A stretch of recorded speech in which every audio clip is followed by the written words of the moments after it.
वनऊज़ु बिल्लाहि मिन शुरूरि अनफुसिना व मिन सय्यिआति अअमालिना मन यहदिहिल्लाहु फला मुज़िल्ल लहु व मन युज़लिल फला हादिय लहु व अशहदु अल्ला इलाहा इल्लल्लाहु वहदहु ला शरीक लहु व अशहदु अन्न मुहम्मदन अब्दुहु व रसूलुहु अम्मा बअद फ़इन्न खैरल हदीस किताबुल्लाह व खैरल हदी हदी मुहम्मदिन सल्लल्लाहु अलैहि वसल्लम व शर्रल उमूरि मुहदसातुहा व कुल्ल मुहदसतिन बिदअह व कुल्ल बिदअतिन ज़लालह व कुल्ल ज़लालतिन फिन्नार। फ़अऊज़ु बिल्लाहि मिनश शैतानिर रजीम। बिस्मिल्लाहिर रहमानिर रहीम।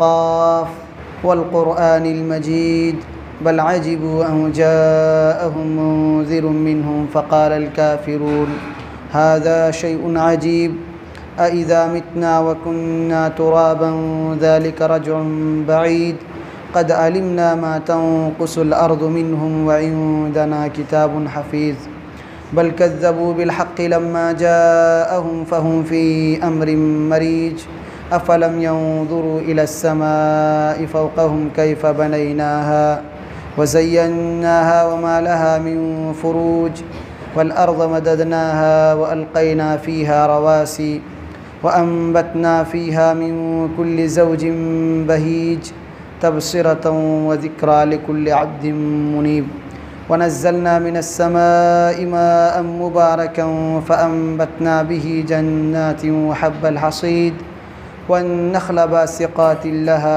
तलउन नज़ीद रिज़्क़न लिलइबादि व अह्यैना बिही बल्दतन मैतन कज़ालिकल ख़ुरूज कज़्ज़बत क़ब्लहुम क़ौम नूहिन व अस्हाबुर रस्स व समूद व आदुन व फ़िरऔन व इख़्वानु लूत व अस्हाबुल ऐकति व क़ौम तुब्बअ कुल्लुन कज़्ज़बर रुसुल फ़हक़्क़ वईद अफ़अयीना बिल ख़ल्क़िल अव्वल बल हुम फ़ी लब्सिन मिन ख़ल्क़िन जदीद वलक़द ख़लक़नल इंसान व नअलमु मा तुवस्विसु बिही नफ़्सुहु व नहनु अक़रबु इलैहि मिन हब्लिल वरीद इज़ यतलक़्क़ल मुतलक़्क़ियानि अनिल यमीनि व अनिश शिमालि क़ईद मा यल्फ़िज़ु मिन क़ौलिन इल्ला लदैहि रक़ीबुन अतीद।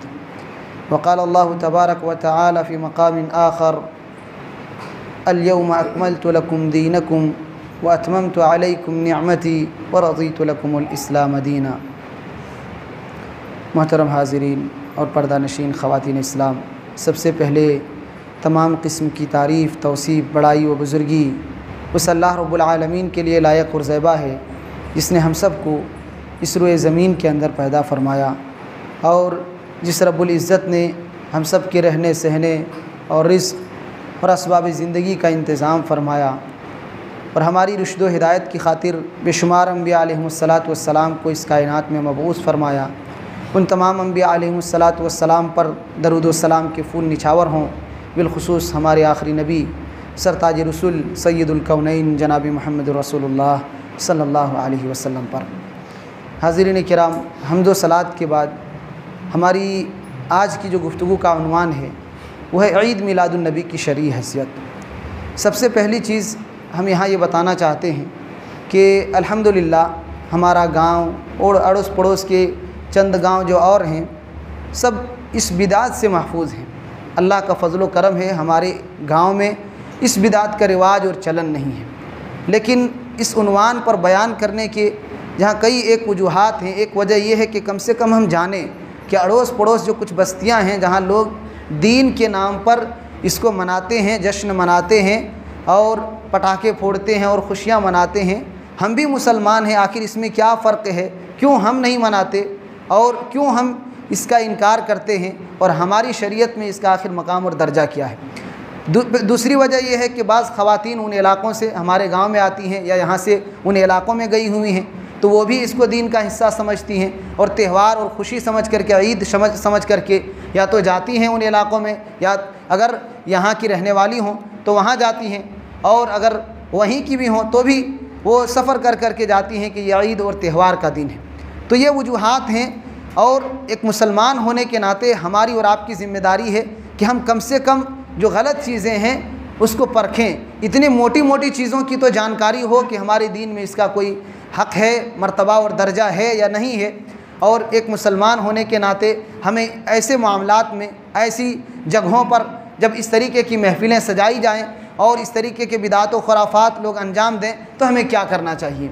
तो इसलिए हमने इस उन्वान का इंतखाब किया है, वरना अल्हम्दुलिल्लाह हमारा गाँव इस बिदात से, इन खुराफात से पाक है, महफूज है। ये अल्लाह रब्बुल आलमीन का बहुत बड़ा करम है।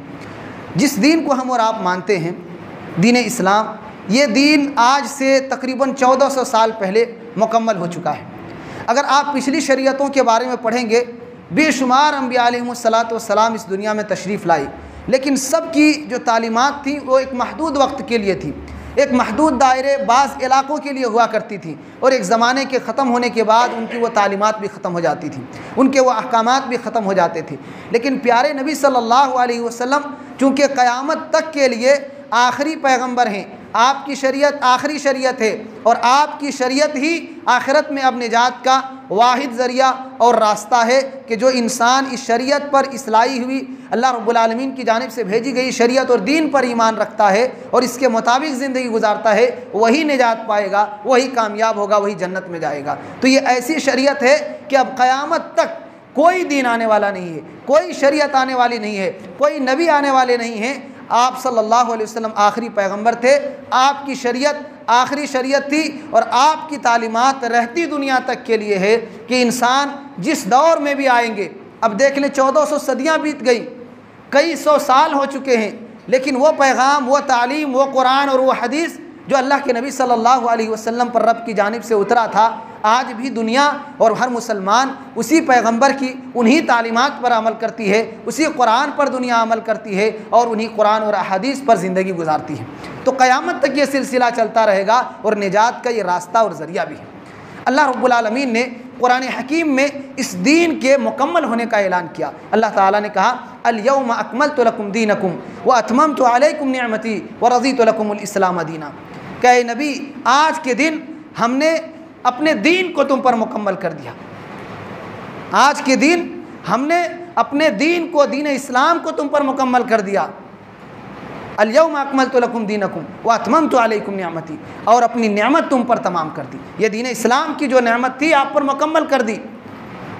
इस दीन को अल्लाह रब्बुल आलमीन की जानिब से होने पर मैं राज़ी और खुश हो गया कि ये दीन मेरी जानिब से है, मैं इस दीन के बरहक होने पर राज़ी और खुश हूँ।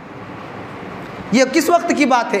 अल्लाह के नबी सल्लल्लाहु अलैहि वसल्लम की ज़िंदगी का आखिरी वाक़या आप समझ लें कि आप सल्लल्लाहु अलैहि वसल्लम सन 10 हिजरी का वाक़या है। आप हज पर गए हुए हैं, यौम अरफा है, 9 तारीख़ है, हज के अय्याम है, मिना में अल्लाह के नबी सल्लल्लाहु अलैहि वसल्लम अरफा के मैदान में है, जुमा का दिन है, और कुरान करीम की आयत करीमा नाजिल होती है। क्या नबी, ये दीन हमने मुकम्मल कर दिया, आपको नबी बनाया, हमने आप पर सारी शरीयत उतारी, पूरा कुरान उतारा, और इस आयत करीमा के ज़रिया हम ये ऐलान करते हैं कि ये दीन मुकम्मल हो चुका है। आप जिस मकसद से भेजे गए थे, आप जिस मिशन के लिए भेजे गए थे, उसकी तकमील हो चुकी है, वो मिशन पूरा हो चुका है, वो दीन मुकम्मल हो चुका है। इसमें अहले इल्म कहते हैं कि आपकी वफ़ात की तरफ भी इशारा है कि जिस मकसद के लिए हमने भेजा था, जिस काम के लिए आपको भेजा था इस दुनिया के अंदर, और नबूवत की ज़िम्मेदारी दी थी, वो ज़िम्मेदारी मुकम्मल हो चुकी है। आप अपने रब के पास वापस आने की तैयारी कीजिए, आप अपने रब के पास जाने के लिए तैयार हो जाइए और उसके लिए कोशिश कीजिए।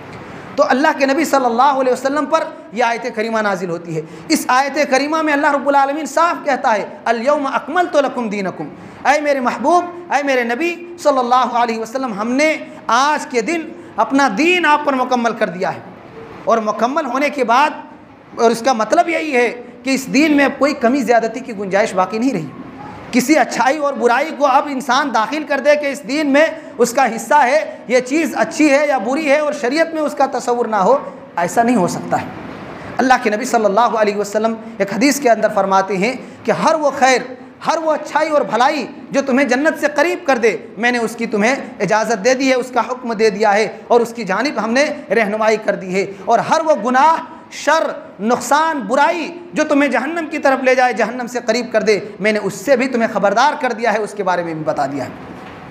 हर चीज़ के बारे में शरीयत ने रहती दुनिया तक के इंसानियत के लिए सारी चीज़ों की तफसील बता दी कि इंसान इस दुनिया में अगर बेहतर ज़िंदगी गुजारना चाहता है, पाकीज़ा रोज़ी हासिल करना चाहता है, खुशगवार ज़िंदगी और बेहतर आखिरत को बनाना चाहता है, हर एतबार से अल्लाह रब्बुल आलमीन ने इस दीन को मुकम्मल किया है। और सारी रहनुमाई इस शरीयत के अंदर मौजूद है। अल्लाह रब्बुल आलमीन ने कहा दीन मुकम्मल है। नबी अक़दस सल्लल्लाहु अलैहि वसल्लम उसकी वजाहत करते हैं कि हर खैर की रहनुमाई कर दी, हर अच्छाई भलाई और नेकी की जानिब हमने रहनुमाई कर दी और उसको बतला दिया, हर शर और गुनाह के बारे में भी बतला दिया। अब कोई चीज़, कोई इंसान ये कहता है कि ये भी दीन का हिस्सा है, ये भी सवाब का काम है, ये भी नेकी का काम है, जब हमारी शरीयत में अगर उसका वजूद ना हो, हमारे दीन में अगर उसका तसव्वुर ना हो, तो क्या कोई मुसलमान ये कबूल कर सकता है कि ये नेकी है, ये इबादत है? कोई नहीं कह सकता। एक मोटी सी मिसाल में पेश करना चाहता हूँ। नमाज हम और आप ज़ोहर में 4 रकात पढ़ते हैं, या जुमा की नमाज को ले लें 2 रकात पढ़ते हैं। कोई इंसान कहे कि इबादत ही तो है, नेकी ही तो है, 2 रकात के बजाय जुमा की नमाज 4 रकात पढ़ लेते हैं, इसमें क्या अर्ज़ की बात है? नेकी का काम है, अच्छा काम है, इबादत है, 2 रकात के बजाय 4 रकात पढ़ लेंगे, ज़्यादा इबादत होगी। लेकिन हर समझदार मुसलमान यही कहेगा कि ये पागल है, ये बेवकूफ़ है, ये दीन को नहीं समझता है। हमारी शरीयत ने जिस मौके पर जिस चीज़ को और जिस काम को करने को कहा है वही करना है और वैसे ही करना है, और जितने करने के लिए कहा गया है उतना ही करना है, उसमें कमी ज़्यादती की कोई गुंजाइश नहीं है।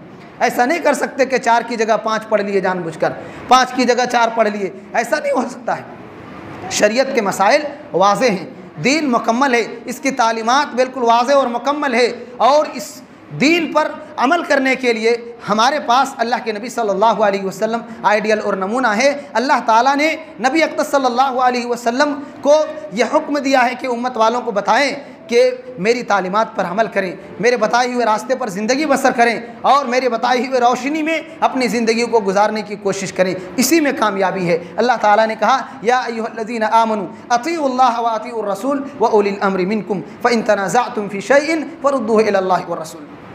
क्या ईमान वालो, अल्लाह और उसके रसूल की इताअत करो, अल्लाह और उसके रसूल की इताअत करो। तो अल्लाह रब्बुल आलमीन ने इस आयत करीमा में अपनी इताअत और अपने रसूल की इताअत का हुक्म दिया है। तो एक बंदे मोमिन को चाहिए कि जिस मुकम्मल दीन पर अमल उस तरीके पर करे जिस तरीके से अल्लाह ने और उसके रसूल ने हुक्म दिया है। अल्लाह ने कुरान करीम में और उसके महबूब सल्लल्लाहु अलैहि वसल्लम ने अपनी तालीमात और अपने फरमान के ज़रिया उसकी वजाहत कर दी है। नमाज़ पढ़नी है कैसे पढ़नी है, रोज़ा रखने हैं कैसे रखने हैं, और दुनियावी दिगर मामलात हैं लोगों से कैसे तय करने हैं, और अपने ज़िंदगी को कैसे गुजारनी है, सारी चीज़ों की तफसीलात प्यारे नबी सल्लल्लाहु अलैहि वसल्लम ने बता दी। और रब कहता है कि अब मेरे रसूल की ताबेदारी करो। और कुरान करीम की एक दूसरी आयत करीमा में अल्लाह ताला ने कहा वमा आताकुमुर रसूलु फखुज़ूहु वमा नहाकुम अन्हु फंतहू, कि मेरे रसूल जो कुछ तुम्हें दे दें उससे ले लो, और जिस चीज़ से तुम्हें रोक दें उससे रुक जाओ, जिस चीज़ से तुम्हें मना कर दें उससे अपने आप को रोक लो। तो ये अल्लाह रब्बुल आलमीन ने हमें और आपको नबी अक़दस सल्लल्लाहु अलैहि वसल्लम की तालीमात की पैरवी करने का हुक्म दिया है। और अल्लाह के नबी सल्लल्लाहु अलैहि वसल्लम की तालीमात पर सबसे बेहतर तरीके से जिन्होंने अमल करके दिखाया वो आपके सहाबा थे। ज़िंदगी के हर लम्हे पर नबी अक़दस सल्लल्लाहु अलैहि वसल्लम जैसा कहते थे, जैसा करके दिखाते थे, जैसी इजाज़त देते थे, सहाबा इकराम उसी रंग में अपने आप को ढाल लिया करते थे।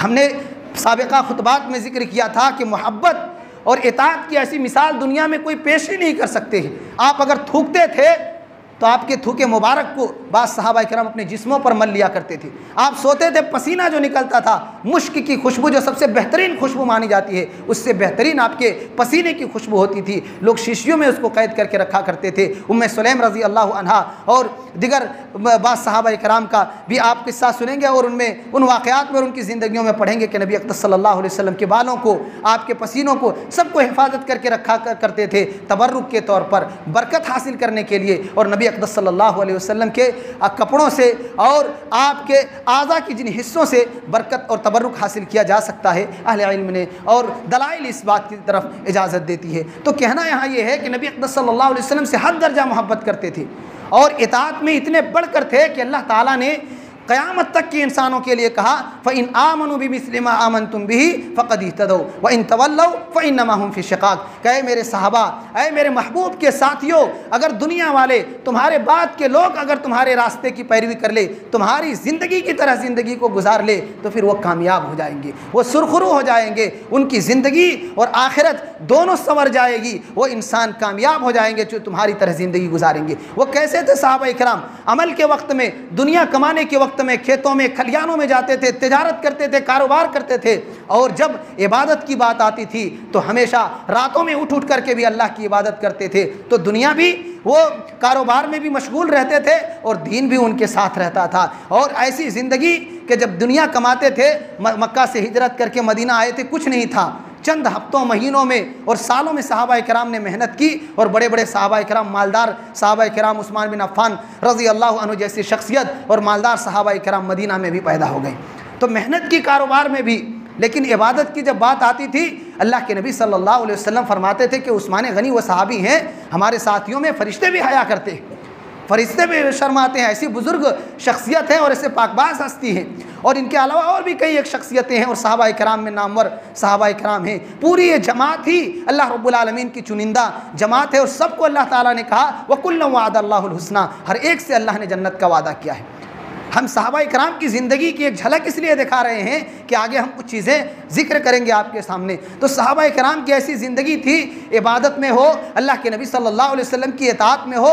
जंगों वगैरह के वाक़यात को अगर आप सुनेंगे तो ऐसा होगा, अल्लाह के रसूल से कहते थे, अल्लाह के रसूल मुझे भेजिए, ये काम के लिए मुझे भेजिए, आप उनको ना भेजिए, उनसे ज़्यादा ताकतवर मैं हूँ, ये काम मैं उनसे बेहतर तरीके से कर सकता हूँ। जान लुटाने की बात है और वहाँ मैदान कारज़ार में जानों का सौदा होता है, लेकिन ये कहते हैं अल्लाह के रसूल मुझे देख लीजिए। बल्कि बच्चों में ऐसा तासुर था, समूरा बिन जुंदब रज़ी अल्लाह अन्हु और बाज़ सहाबा कराम जो छोटे थे, वो अपनी एड़ियों को उठा लिया करते थे, एड़ियों के बल ऐसे खड़े हो जाया करते थे कि अल्लाह के रसूल मैं छोटा नहीं हूँ, मैं देखो कितना बड़ा हो गया हूँ, मुझे जंग की इजाज़त दे दीजिए। बच्चे होने की वजह से उनको पीछे कर देते थे अल्लाह के रसूल। और ये फिर उनके दरमियान मुकाबला होता था, एक दूसरे को, जो हमारी ज़बान में उठा पटक वाला मुकाबला कहते थे, उनको लड़ाते थे कि देखो तुम दोनों में से लड़ो, जो जीत जाएगा उसको मैदान जंग में भेज देंगे। तो ये जज्बा था उनमें, दीन पर अमल करने के लिए हर एतबार से तैयार रहते थे। अल्लाह के नबी सल्लल्लाहु अलैहि वसल्लम पर हुक्म पर अमल करने के लिए हमा वक्त तैयार रहते थे। सहाबा इकराम की ये रोशन ज़िंदगी, जिनके बारे में हमने कहा, अल्लाह ताला ने कुरान में कहा है कि लोग अगर इनकी तरह ईमान लाए, जिस तरीके से इन्होंने अपने ईमान का इजहार किया और अपने ईमान को अमल के ज़रिया साबित किया, अल्लाह के दीन पर अमल करके दिखाए और हर जगह जवामर्दी, बहादुरी और दीनदारी का सबूत दिया, तकवा और तहारत का सबूत दिया, अगर दुनिया वाले उस रंग में अपने आप को ढाल ले, कामयाब हो जाएंगे। और जो लोग उनके रास्ते की मुखालिफत करेंगे, अल्लाह ताला ने उनका अंजाम भी सुना दिया है। एक दूसरी आयत करीमा में अल्लाह ताला ने फरमाया वमन युशाक़िक़ि रसूल मिन बाद मा तबय्यन लहुल हुदा व यत्तबि गैर सबीलिल मुमिनीन नुवल्लिहि मा तवल्ला व नुस्लिहि जहन्नम व साअत मसीरा, के जो अल्लाह के रसूल की मुखालिफत करते हैं और मोमिनों के रास्ते से हटकर ज़िंदगी गुजारते हैं। उस दौर में जब कुरान नाजिल हो रहा था, मोमिनीन कौन थे? सहाबा इकराम थे। आप पर ईमान लाने वाले आपके जानिसार साथी थे, जो सहाबा इकराम से के नाम से मारूफ हुए और दुनिया में उनकी एक अलग पहचान हुई, एक अलग नाम हुआ, और जिनको अल्लाह रब्बुल आलमीन ने अदालत और तौसीक़ के आला में अयार पर फायज़ किया कि जिनके बारे में सिर्फ इतना ही काफ़ी है कि वो मेरे महबूब के साथी हैं, और उसके बाद उनके आगे कुछ उनके बारे में सुनने की ज़रूरत नहीं है और उनके बारे में शिकवा शिकायत की ज़रूरत नहीं है। तो अल्लाह ताला ने कहा कि जो रसूल की मुखालिफत करते हों और मोमिनीन के रास्ते से हट जाते हों, नुवल्लिहि मा तवल्ला, वो जिधर जा रहा है उसी रास्ते पर हम उनको छोड़ देंगे, हम अपने राह में उनको वापस आने की तौफीक नहीं देंगे जो मेरे महबूब और उनके साथियों के तरीक़े से हट जाए। वनुस्लिहि जहन्नम वसाअत मसीरा, और ऐसे लोगों का ठिकाना जो मेरे महबूब और उनके साथियों के रास्ते से, उनके तरीक़े से और उनकी ज़िंदगी के से अपने आप को काट ले, वो इंसान जहन्नम की राह में चला जा चुका है। और जहन्नम का ठिकाना बड़ा ही ख़तरनाक और बुरा ठिकाना है, वहाँ का अज़ाब बड़ा सख्त है और वो जगह बड़ी बुरी जगह है। तो अल्लाह ताला ने कहा जो मेरे महबूब के साथियों से, मोमिनीन के रास्ते से हट जाते हैं, उसका ठिकाना जहन्नम है और जहन्नम बड़ी बुरी जगह है। तो सहाबा इकराम को अल्लाह ने मियार और कसौटी बनाया है। अब आगे की बातें आप सुनिए। सहाबा इकराम अल्लाह के नबी सल्लल्लाहु अलैहि वसल्लम से सबसे ज़्यादा मोहब्बत करते थे। जिस दीन पर हम और आप अमल करने का दावा करते हैं, जिस दीन पर ईमान लाए हैं, हमने ज़िक्र किया कि वो दीन मुकम्मल है। जिस नबी पर वो दीन मुकम्मल किया गया है, उनकी तालीमात पर अमल करना हमारे लिए लाजिम और ज़रूरी है, और उनकी मुखालिफत गुमराही है, बर्बादी है, तबाही है और अल्लाह रब्बुल आलमीन के दीन से दूरी है। और अल्लाह के नबी सल्लल्लाहु अलैहि वसल्लम की पूरी ज़िंदगी को देख लें। ये जो बिदअत ईद मिलाद के नाम पर, जश्न के नाम पर, दीन के नाम पर हमारे भाई मनाते हैं, अगर आप देखेंगे तो अल्लाह के नबी सल्लल्लाहु अलैहि वसल्लम के इंतकाल के बाद, इस दुनिया से जाने के बाद तकरीबन 600 साल के बाद, 600 साल तक इस दीन में इसका कोई तसव्वुर नहीं था। दीन में यह था ही नहीं, मुसलमानों में इसका रिवाज ही नहीं था, इसका कोई तसव्वुर ही नहीं था। आपके जाने के 600 साल के बाद फातिमी शिया, जो मिस्र के शिया थे, उन लोगों ने धीरे धीरे इस्लाम के नाम पर और मुसलमानों पर इस फितने को और इस बिदात को ईजाद करना शुरू किया। उन लोगों ने इस बिदात को ईजाद किया और धीरे धीरे ये मुसलमानों में ये बिदात सरायत कर गई और इतनी तेज़ी के साथ फैली कि लोग इसको दीन का हिस्सा समझने लगे। आज देखें, मोहब्बत के नाम पर, दीन के नाम पर, इश्क़ रसूल के नाम पर कैसे कैसे ढोल बाजे, नाच गाने और बड़ी बड़ी महफिलें जमा रहे हैं। 12 रबीउल अव्वल को अल्लाह के नबी सल्लल्लाहु अलैहि वसल्लम की विलादत हुई, इसलिए रसूल से इश्क़ है, मोहब्बत है, और इस मोहब्बत के नाम पर ये ढोल बाजे और नाच गानों की महफिलों को मुनाकिद करते हैं। इसकी कबाहतें अपनी जगह हैं, लेकिन हमने कहा कि अगर इसकी बुनियाद को देखेंगे, दीन कब मुकम्मल हुआ है? सन 10 हिजरी में अल्लाह के नबी सल्लल्लाहु अलैहि वसल्लम पर शरीयत नाजिल हुई, दीन मुकम्मल हो चुका। कुरान ने ऐलान कर दिया कि ये दीन मुकम्मल है, और मुकम्मल होने का मतलब ये है कि कमी और ज़्यादती की कोई गुंजाइश नहीं है। और हमारे दीन में 2 ही ईद हम और आप जानते हैं, ईद उल अज़हा, ईद कुर्बान जिसे कहते हैं, और ईद उल फित्र जो रमज़ान के बाद आती है। तो ये 2 ही ईद हम जानते हैं। तीसरी ईद का तस्वुर हमारे दीन में, हमारी शरीयत में नहीं है। हमारे भाई जिसे ईद के नाम पर जश्न मना रहे हैं, ईद मिलादुन नबी का नाम दे रहे हैं, ये असलन बिदात है। हमने कहा कि दीन में किसी चीज़ को इबादत और सवाब के नाम पर दाखिल करना, यह बिदात कहलाता है। और इस चीज़ का वजूद हमारे दीन में, हमारे दीन के मुकम्मल होने के 600 साल बाद तकरीबन दाखिल हुआ है। कैसे हमारे दीन का हिस्सा हो सकता है?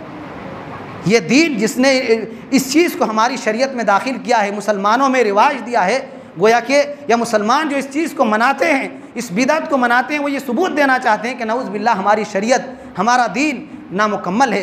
हमारे रसूल सल्लल्लाहु अलैहि वसल्लम जो शरीयत लेकर के आए थे, आपकी शरीयत अभी तक मुकम्मल नहीं हुई थी, और इस चीज़ को दीन में दाखिल करके हमने शरीयत को मुकम्मल किया है। और ये इससे इतना बड़ा इल्ज़ाम है कि इससे बड़ा इल्ज़ाम कुछ हो ही नहीं सकता। कुरान साफ कहता है कि दीन मुकम्मल है, दीन मुकम्मल है। अल्लाह के नबी सल्लल्लाहु अलैहि वसल्लम उस वक्त हाथों को आसमान की तरफ उठा करके कहते हैं कि लोगों, लाखों की तादाद में सहाबा किराम हज के मौके पर आपके साथ थे, कहा कि सब लोग गवाह रहना, सब लोग गवाह रहना, मैंने अल्लाह के दीन को आप लोगों तक मुकम्मल तौर पर पहुंचा दिया है। सब ने कहा, अल्लाह के रसूल, हम गवाह हैं, हम गवाह हैं आपकी इस बात पर कि आपने अल्लाह की शरीयत, अल्लाह के दीन को मुकम्मल तौर पर हम तक पहुंचा दिया है, ख़यानत नहीं की, कमी ज़्यादती नहीं की। अब अगर इसको दीन का हिस्सा माना जाए, इबादत समझी जाए, नेकी का तस्वुर इसको और नेकी का नाम दिया जाए, तो गोया यही तासुर मिलता है कि हमारा दीन मुकम्मल था। और हमारे दीन में इस बिदअत को और इस जश्न को और इन खुराफात को दाखिल करके दीन को मुकम्मल किया गया है, जो बहुत बड़ी बात होगी, बहुत बड़ी बात होगी। और बिदअत किसी भी सूरत में हो, चाहे उसको नेकी का रंग दिया जाए, अच्छाई का नाम दिया जाए और बिदअत हसना कह लिया जाए, सब के सब बिदअत गुमराही है। अल्लाह के नबी सल्लल्लाहु अलैहि वसल्लम ने एक बड़ी प्यारी हदीस थी, आपने एक बलीग खुतबा दिया, लंबा खुतबा दिया, और ऐसा खुतबा सहाबा कराम फरमाते हैं कि आपके उस खुतबे को जब हम लोगों ने सुना तो आंखें अश्कबार हो गई, दिल कपकपा उठे, रोंगटे खड़े हो गए। अल्लाह के नबी सल्लल्लाहु अलैहि वसल्लम का वो खुतबा इतना पुरअसर था और वो खुतबा इतना दर्द अंगेज़ था कि आपके उस खुतबे को सुनकर हमारे रोंगटे खड़े हो गए। उस खुतबे में आपने फरमाया था कि देखो, मेरे जाने के बाद तुम जिस दुनिया में ज़िंदगी गुजारोगे, बेशुमार फितनों को देखोगे, खुराफात की भरमार को देखोगे, उस वक्त तुम मेरी सुन्नत को और खुलफाए राशिदीन की सुन्नत को लाजिम पकड़ना, मेरे तरीक़े पर ज़िंदगी गुजारने की कोशिश करना, बिदात व खुराफात से, दीन में दाखिल की गई नई नई चीज़ों से अपने आप की और अपने दीन व ईमान की हिफाजत करना, और बिदातों से दामन को बचाए रखना। कोई दीन के नाम पर जो खुराफात फैलाएँ, बिदातों को अंजाम दे, उसकी पैरवी मत करना, उसके पीछे मत चलना। मेरी शरीयत को, मेरी सुन्नत को जो मैंने बताया है, जिस तरीके पर मैंने ज़िंदगी गुजारी है, वैसे ज़िंदगी गुजारने की कोशिश करना। इसलिए कि उन फितनों के दौर में जब तुम देखोगे बिदातें खूब अंजाम दी जाएगी, बिदातों का उरूज होगा। आज देख लें, दीन के नाम पर कितनी चीज़ों को दीन में दाखिल कर दिया गया है। अगर दलील देखें, कुरान और सुन्नत को अगर तलाश करके देखें, कहीं अता पता नहीं मिलता है। चाहे वो शब बारात के हलवा पूड़ी की बात हो, या 12 रबीउल अव्वल हो, या और जो दिगर मुहर्रम वगैरह में और जो जश्न मनाते हैं, वो ये सारी चीज़ें ताज़ियादारी करते हैं, इन सब का कोई तस्वुर दीन के अंदर नहीं है। ये सब खुराफात हैं जो बात किए लोगों ने, और इस्लाम दुश्मन ताकतों ने इस्लाम में इसको दाखिल किया है, और मुसलमान जाहिल लोग इसको दीन का हिस्सा समझते हैं, खुशी मनाते हैं, जश्न मनाते हैं, और अपने ईमान का सौदा करते हैं। इसलिए कि आप लाख इश्क़ रसूल और मोहब्बत रसूल का दावा करें, अगर ये दीन का हिस्सा नहीं है तो इसके करने पर आपको गुनाह मिलेगा, इसके करने पर आपको नुकसान मिलेगा, फ़ायदा कुछ नहीं मिल सकता, क्योंकि दीन है ही नहीं। और जब दीन नहीं है, अल्लाह के नबी सल्लल्लाहु अलैहि वसल्लम ने कहा मन अहदस फी अमरिना हाज़ा मा लैसा मिन्हु फहुव रद्द, कि जो हमारे इस दीन में किसी नए अमल का ईजाद करे, किसी नई चीज़ को ईजाद कर दे, तो अल्लाह रब्बुल आलमीन की बारगाह में उसकी कोई हैसियत नहीं है, रद्द कर दी जाएगी उसके इस अमल को।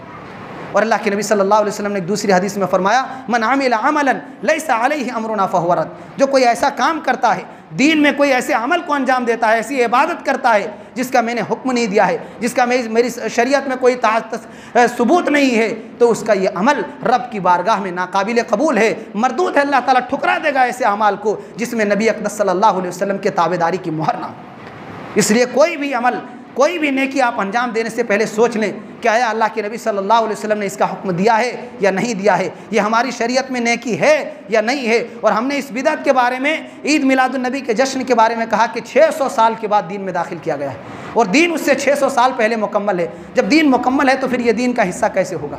ऐसी चीज़ दीन का हिस्सा कैसे हो सकती है जो 600 साल बाद उसमें दाखिल की गई? तो यह शियों की ईजाद है, इस्लाम दुश्मनी में इस काम को किया गया है और मुसलमान आज इसे मोहब्बत रसूल का नाम दे करके अंजाम देते हैं। हमें और आपको समझने की ज़रूरत है। अल्लाह के नबी सल्लल्लाहु अलैहि वसल्लम की ज़िंदगी के बारे में हमने कहा, कोई भी इंसान अपनी ज़िंदगी के बारे में ज़्यादा जानता है। अगर ये जश्न मनाना, पैदाइश का जश्न मनाना, अगर ये जायज़ और बेहतर अमल होता तो अल्लाह के रसूल ख़ुद मनाते, क्योंकि आपकी ज़िंदगी थे। लोग बर्थडे जो मनाते हैं, अपनी पैदाइश पर वो खुद जश्न का इजहार करते हैं और महफिलें मुनक़िद करते हैं, उसमें केक काटते हैं। अल्लाह के नबी सल्लल्लाहु अलैहि वसल्लम की पूरी सीरत को पढ़ जाइए, कहीं इसका सबूत नहीं मिलेगा कि आपने अपनी पैदाइश पर जश्न मनाया हो, अपनी विलादत पर जश्न मनाया हो। जब आप नहीं मनाए, आपकी ज़िंदगी थी, तो फिर दूसरे लोगों को मनाने की उसमें कहाँ इजाज़त मिलती है? और आपसे हमने कहा कि सहाबा इकराम हद दर्जा मोहब्बत करते थे, ऐसी मोहब्बत जैसी मिसाल दुनिया कोई पेश नहीं कर सकती। सहाबा इकराम की पूरी ज़िंदगी को पढ़ जाइए, आपके इंतकाल के बाद भी तकरीबन 110 हिजरी तक सहाबा इकराम का दौर रहा। 100 साल तक तकरीबन सहाबा इकराम आपकी इस दुनिया से जाने के बाद रहे। सहाबा इकराम में कोई तसव्वुर नहीं था कि अल्लाह के नबी सल्लल्लाहु अलैहि वसल्लम की पैदाइश पर यह जश्न मनाया जाता, कोई सबूत नहीं था, कोई इसका रिवाज ही नहीं था कि यह जश्न मनाया जाता। तो जब सहाबा इकराम, जिनको अल्लाह ताला ने कहा वो आइडियल हैं, उनके तरीके पर ज़िंदगी गुजारोगे कामयाब हो जाओगे, मेरे रसूल की इताअत करोगे कामयाब हो जाओगे, उस रसूल सल्लल्लाहु अलैहि वसल्लम ने हुक्म अगर नहीं दिया है, आपके सहाबा की पूरी जमात में उसका अगर सबूत नहीं मिलता है, और आपके बाद ये जो 2-3 सदियाँ हैं जिसके बारे में अल्लाह के रसूल ने कहा खैरुल कुरून क़र्नी सुम्मा लज़ीना यलूनहुम सुम्मा लज़ीना यलूनहुम, कि दुनिया के तमाम ज़मानों में सबसे बेहतरीन ज़माना मेरा है, फिर मेरे बाद के अदवार हैं और उसके बाद वाले ज़माने हैं। उन सारे ज़मानों को देख लीजिए, कहीं भी इन चीज़ों का सबूत नहीं मिलता है कि लोग दीन के नाम पर ऐसे खुराफात और ऐसी बिदअतों को अंजाम दिए हों। ये बात के लोगों ने अंजाम दिए हैं। लिहाजा अगर देखेंगे, इसी चीज़ को आप ले लें, 12 रबीउल अव्वल को कहा जाता है कि अल्लाह के नबी सल्लल्लाहु अलैहि वसल्लम पैदा हुए थे और पैदा होने की खुशी में हम जश्न मना रहे हैं। लोग ये कहते हैं, लेकिन आप सब जानते होंगे, सुने होंगे और बारहा सुने होंगे कि इसी चीज़ को आज से कुछ सालों पहले तक 12 वफ़ात के नाम से जाना जाता था। इसलिए 12 वफ़ात के नाम से जाना जाता था कि अल्लाह के नबी सल्लल्लाहु अलैहि वसल्लम की पैदाइश के सिलसिले में सीरत निगारों का काफ़ी इख्तिलाफ है। कुछ लोगों ने कहा कि आप 8 रबीउल अव्वल को पैदा हुए थे, कुछ लोगों ने कहा कि आप 9 रबीउल अव्वल को पैदा हुए थे। जो सबसे सही बात है इस सिलसिले में कि आपकी विलादत 9 रबीउल अव्वल को हुई थी और वफ़ात की तारीख 12 रबीउल अव्वल है। कुछ लोगों ने कहा कि विलादत 12 रबीउल अव्वल हुई थी। तो ये आपकी पैदाइश के सिलसिले में खूब इख्तिलाफ है कि आप कब पैदा हुए थे, लेकिन इंतकाल के सिलसिले में तमाम उलमाए किराम का इत्तेफाक है कि आपका इंतकाल 12 रबीउल अव्वल को हुआ था। पीर का दिन था और उस दिन आप पैदा हुए थे और इंतकाल भी 12 रबीउल अव्वल को हुआ था। तो इंतकाल के सिलसिले में सब मुत्तफिक हैं कि आपके वफ़ात का दिन है, 12 रबीउल अव्वल आपके इस दुनिया से रुखसत होने का दिन है, इस पर सब मुत्तफिक हैं। और पैदाइश के सिलसिले में सबसे राजे और दुरुस्त बात यही है कि 9 रबीउल अव्वल को आप पैदा हुए। इसीलिए कुछ ज़माने पहले तक इसको 12 वफ़ात के नाम से जाना जाता था। अब लोगों ने देखा कि दुनिया हंसेगी, लोग हम पर ताज्जुब करेगी कि मोहब्बत रसूल का दावा करने वाले, अपने आप को इश्क़ रसूल का ये दम ठोकने वाले लोग आज आपकी वफ़ात पर ये जश्न मना रहे हैं, पटाखे फोड़ रहे हैं और खूब बिरयानी पका रहे हैं। तो ये तो मजाक हो जाएगा हमारी शरीयत के साथ। और तारीख़ों में पैदाइश के सिलसिले में इख्तलाफ तो है ही है, इसलिए वफ़ात को विलादत से बदल दिया जाए। लोगों ने इसमें तहरीफ़ें की और इसको 12 वफ़ात के बजाय 12 रबीउल अव्वल और 12 रबीउल अव्वल को यह विलादत का दिन करार देकर के जश्न मनाने लगे, जबकि हकीकत ये है कि 12 रबीउल अव्वल आपकी वफ़ात का दिन है। और ऐसा दिन अगर मौका मिला तो आइंदा खुतबे में उस पर जिक्र करने की कोशिश करूँगा। क्या हालत थी सहाबा कराम की, हदीसों में आता है ऐसी कैफियत कि दुनिया में उससे बड़ा गम का दिन हो ही नहीं सकता, हो ही नहीं सकता, क्योंकि कायनात के इमाम इस दुनिया से रुखसत हुए थे। उमर बिन खत्ताब जैसी शख्सियत कहती है कि जो ये कह दे कि अल्लाह के रसूल इस दुनिया से जा चुके हैं, उनकी गर्दन उड़ा दूँ। तलवार लेकर के मदीने में गर्दिश किया करते थे। अबू बकर सिद्दीक मस्जिद में आकर खुतबा देते हैं, समझाते हैं, तब उनको समझ में आती है बात कि अल्लाह के रसूल इस दुनिया से जा चुके।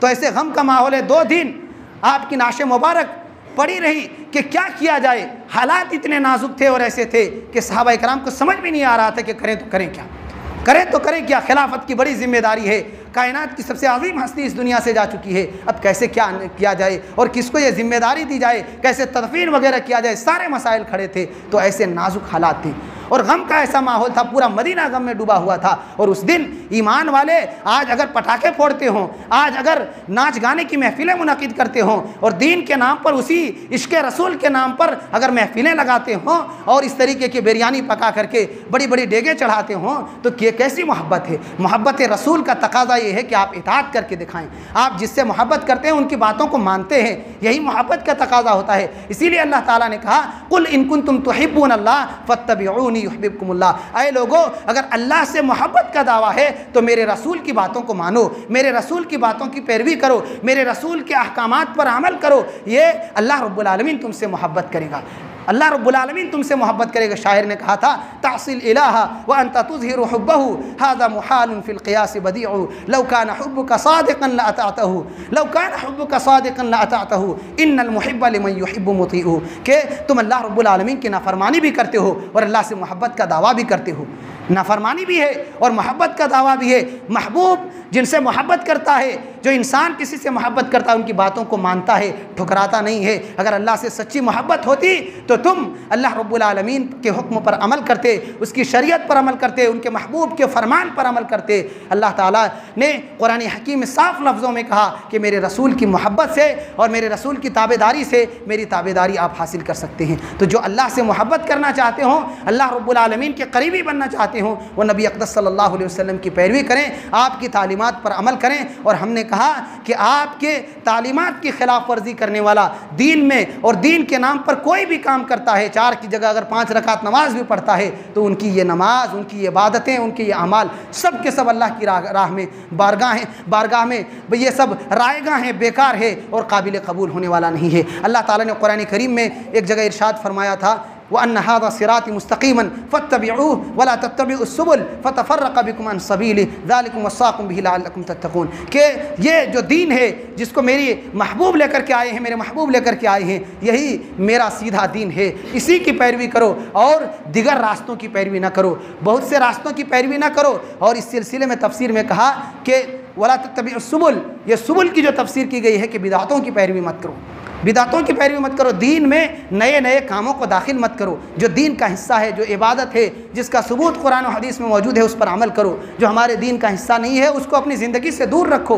लोग चाहे जितने उसको अंजाम देते हों, लेकिन आप इस बात को समझ लें कि अल्लाह ताला के यहाँ ये अमल मरदूद है। बल्कि बहुत बड़ी रुसवाई है जो दीन में बिदातों को ईजाद करता है या बिदातों पर अमल करता है। हमने जिक्र किया कि अल्लाह ताला उसको ठुकरा देगा, वैसे अमल को कबूल नहीं करेगा। और क़यामत के दिन जब अल्लाह ताला अपने महबूब को हौज़ कौसर का वो जाम नसीब करेगा, तो अल्लाह के नबी सल्लल्लाहु अलैहि वसल्लम अपनी उम्मतियों को बुलाएंगे।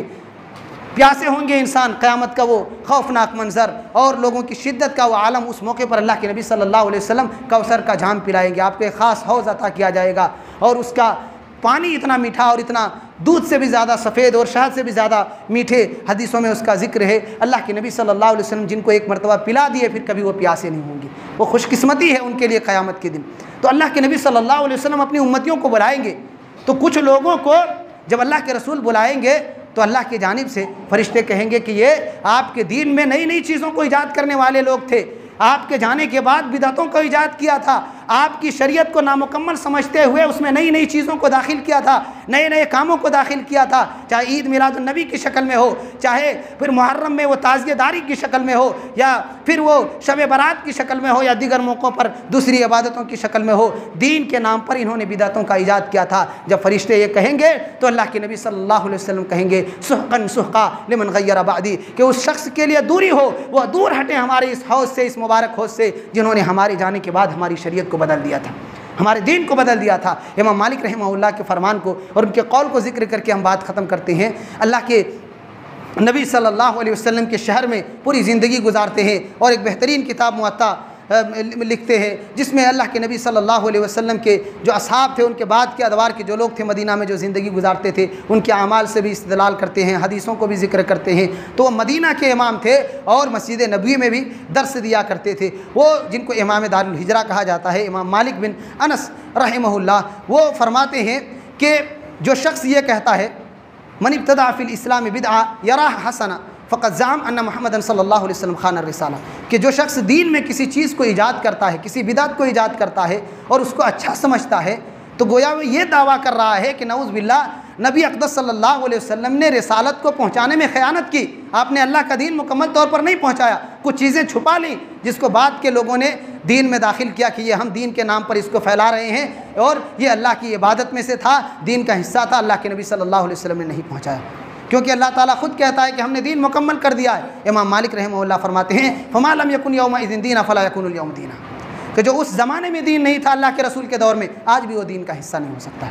तो तमाम बातों का खुलासा ये है कि हमारे बाज़ इलाके में जो लोग या ईद मिलादुन्नबी का जश्न मनाते हैं, ये बिदात है, दीन में एक नई चीज़ का ईजाद है, ये गुमराही है। और अल्लाह के नबी सल्लल्लाहु अलैहि वसल्लम ने कहा कुल्लु बिदातिन ज़लाला व कुल्लु ज़लालतिन फिन्नार, कि हर बिदात गुमराही है, कोई भी बिदात बिदात हसना नहीं है, हर बिदात गुमराही है और बर्बादी में ले जाने वाली है। व कुल्लु बिदातिन ज़लाला और व कुल्लु ज़लालतिन फिन्नार, कि हर बिदात गुमराही है और हर गुमराही जहन्नम में ले जाने वाली है। ये अल्लाह के नबी सल्लल्लाहु अलैहि वसल्लम का साफ फरमान है कि बिदात गुमराही है और गुमराही का ठिकाना जहन्नम है, इसलिए बिदात से बचें कि जहन्नम का रास्ता है। दीन पर अमल करें, शरीयत पर अमल करें। यह ईद मिलादुन्नबी का जश्न ये हमारे दीन का हिस्सा नहीं है, ये कोई ईद नहीं है। हमारे दीन में दो ही ईद है, ईद उल फित्र और ईद उल अज़हा, तीसरी ईद का कोई तस्वुर नहीं है। इसलिए आप न ऐसी महफिलों में जाएं, ऐसी जगहों पर न जाएं, न ऐसे लोगों की दावतों को कबूल करें ऐसे मौके पर जो जश्न के नाम पर, दीन के नाम पर और खुशी के नाम पर और इबादत के नाम पर आपको देते हों। वरना मुसलमान है, दीगर मौक़ों पर आप उनके दावतों को कबूल करें, लेकिन ऐसी बिदातों में शिरकत ना करें। अपने बीवी बच्चों को भी ऐसी बिदातों में जाने की इजाज़त ना दें, उनको भी बचाने की कोशिश करें, क्योंकि ये कोई अच्छा काम नहीं है, कोई इबादत का काम और नेकी का काम नहीं है, गुनाह का काम है। आप अगर सपोर्ट करेंगे, आप जाएंगे, उनका साथ देंगे, उनकी हौसला अफजाई करेंगे, तो इस बिदात में कहीं ना कहीं आप भी उनके सपोर्टर बन रहे हैं और ये हमारे दीन का हिस्सा नहीं है। हमने कहा कि ये पहले 12 वफ़ात के नाम से मारूफ था, बाद में इन लोगों ने इसको 12 रबीउल अव्वल को पैदाइश का नाम दे दिया है। और ये अगर इबादत होती तो अल्लाह के रसूल, आपके सहाबा और वो जो बेहतरीन चंद सदियाँ गुजरी हैं, उस ज़माने में इसका तासुर और इसका सबूत और इसकी इजाज़त ज़रूर हमें कहीं ना कहीं नज़र आती, लेकिन कोई सबूत नहीं है। लोग कहते हैं ये बिदात है और फिर दलीलें भी लाती हैं, और बिदात उसी को कहा जाता है जिसका हमारे दीन में कोई हिस्सा ना हो और जिस पर कोई दलील कुरान और सुन्नत से नाजिल ना हो। इसलिए इस पर कोई दलील नहीं है, ये गुमराही है, ये गुनाह है, अल्लाह की नाफरमानी है। हमारा दीन मुकम्मल है और हमारे दीन में इस तरीके के कोई चीज़ों की इजाज़त नहीं है। और साथ ही साथ अगर जो लोग ये मनाते हैं, अगर उन लोगों को देखेंगे, वहाँ भी एहसास होगा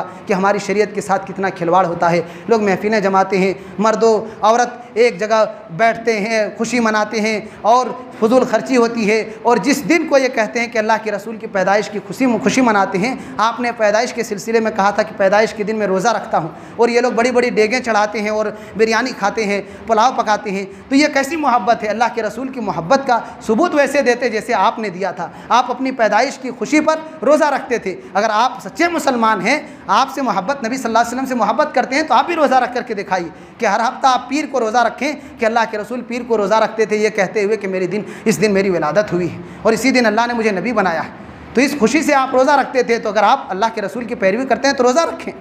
आपने रोज़ा रखा है, आप पटाखे फोड़ रहे हैं, आप डीजे बजा रहे हैं, ये कैसी मोहब्बत है और कैसा सबूत है?